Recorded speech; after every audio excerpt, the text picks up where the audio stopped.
Now, someone who did get us a good showing was Sugar Sean O'Malley, of course, coming up against Petr Yan. When this fight was made, everyone was going, one, why is Petr Yan taking that? Because he's number one contender, facing number 12. And this is Sugar Sean O'Malley's biggest test yet. He's unfortunately not. The Pedro Munoz fight was what it was. It was a no contest, and of course, he lost to Marlon Vera. So you're looking at the rank and seeing Marlon Vera number 6. And Pedro, of course, is on a decline. But, Sugar Sean O'Malley doesn't have a win either does. And then he's taking the number one contender on. Now, seemingly, Petr Yan wanted someone like a Merab or Vera. I think it was Chito Vera. Further down, obviously after losing the fight against Aljo in April or March. And they said no. And then, of course, Sugar Sean O'Malley was the only other available competitor at the time. And Sugar Sean, he turned up. He showed that he belonged in this bantamweight division. He showed that he'd right at the top of this division. He showed everything he's been saying about his striking and that, his sort of manifestation that he will be at the top one day came true. Now, yes, there was a lot of controversy with the scorecards. I thought, watching the fight live, I gave Petr Yan round 1 and round 2, and I thought actually going into round 3 that Sean O'Malley needed a finish, but I hadn't really watched the first round, because at the end of the day, round 2 was pretty clear in Yan's favour, and round 3 was pretty clear in Sean O'Malley's favour. So it was that isolated first round is, okay, where has this gone in terms of Yan and Sean O'Malley? But having rewatched it, Sean O'Malley does a lot more damage in that first round. He spends the first 2.5, 3 minutes, in favour with the striking. He was winning the striking battle. Then there was obviously the takedown, but Petr Yan didn't really do too much to, submit his dominance on the ground. He didn't, possess or change position too much. There wasn't enough ground and pound or any sort of significant moments where you could call it a fight-ending scenario. So unfortunately, that doesn't score in Petr Yan's favour. Yes, he's controlled, and yes, he's in a dominant position, but he's not using that dominant position with effective grappling or effective striking to win him the round. And then Sean O'Malley pops up and he wins the rest of the round. So in my opinion, Sean O'Malley won about 3.5 minutes of that round through striking, causing more damage and causing more, using more effective striking. Because the way it goes is damage, dominance, and then duration. So theoretically, control is at the bottom. If you don't do anything with the position, you just lay and prey on them. You don't win that round, despite how much you lay on them. You have to progress the positions and try for a submission or try for a fight in a scenario, whether it's ground and pound, etc. So Sean O'Malley won the fight, and it reflected in the judges' scorecards. Ben Hartley is one of the best judges in the game, and he scored it in that manner. Round 1 and round 3 to Sean O'Malley. Obviously, one of the other judges agreed with him. Now, this might be unpopular, but a lot of Twitter, whether it's fans or fighters, etc., were calling Petr Yan's loss a robbery. It wasn't a robbery. We need to stop using this term robbery. In the book, and the eyes of the unified rules, it's a Sean O'Malley victory at the end of the day, and he deserved to get his hand raised.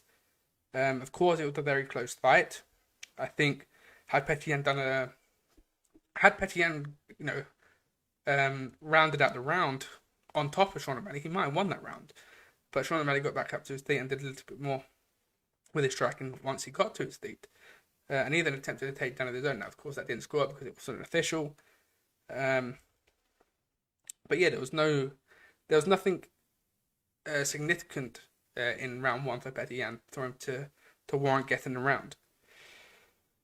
So yes, I think that's unfortunately where the sort of buck lies there. I think Sean O'Malley, again, a lot of people going into this fight was writing Sean O'Malley off because, again, being ranked 11th or 12th when the fight was made, it definitely ranked 11th when he walked into the cage, coming up against a number 1 competitor, a former bantamweight champion.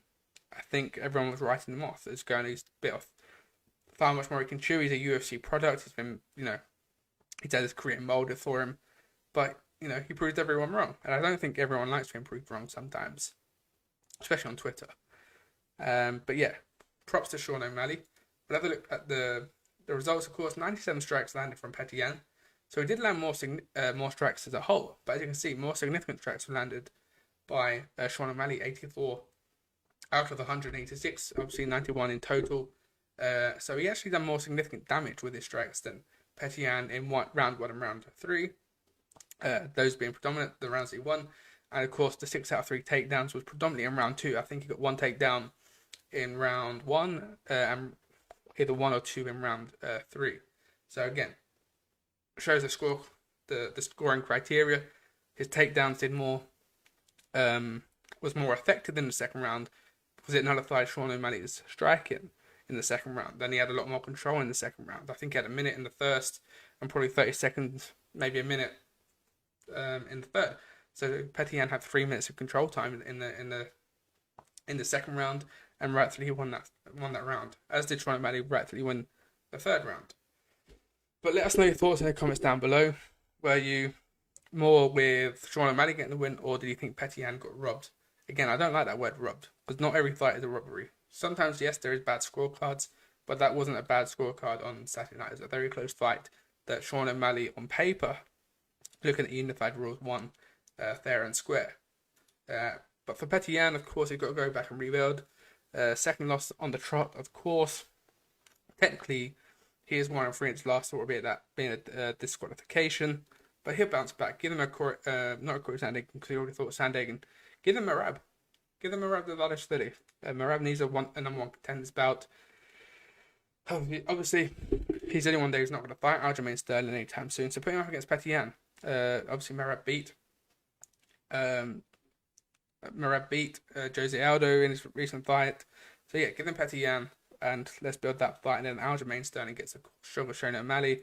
Unfortunately, I would say unfortunately, Marlon Vera should get the call up for whenever Sterling and O'Malley takes place, because he should be the rightful backup for that fight. He's already got a win over Sean O'Malley, so there's credibility there for him to say, "Oh, then I should be getting the shot before him." And of course, he's on an absolute tear up at the moment, beating Dominic Cruz most recently in that phenomenal fashion. But yes, a good fight over and all. It was the fight of the night, and rightfully so. Darush and Gabriel was quite close.